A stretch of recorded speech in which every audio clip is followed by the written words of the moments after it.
نحضر مع بعض تشريبة لحم. نجهز في المطبخ المكونات اللي قدامنا.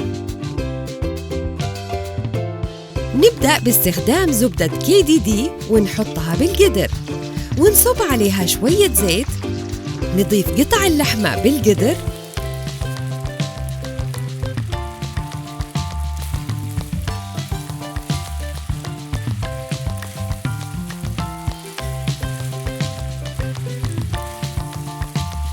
وما ننسى عيدان القرفة، ورق الغار،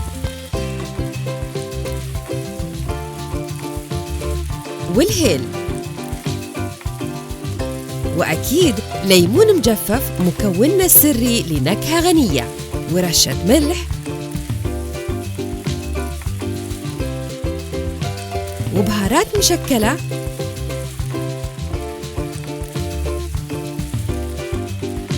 نضيف الحمص على الطبخة،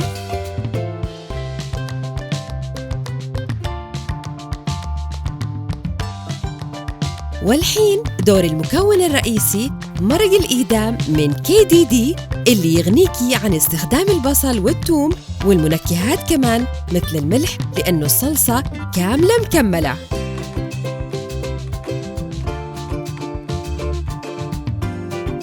نخليها على نار متوسطة لمدة 20 دقيقة. نفرد الخبز المقطع بالصينية بهالطريقة.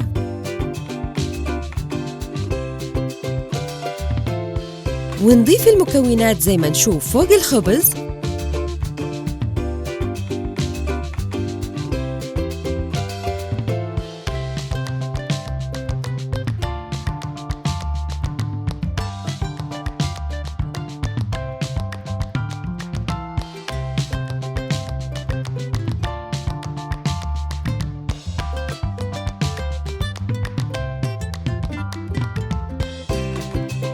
ونعيد الترتيب مرة تانية مع إضافة اللحم كطبقة أخيرة.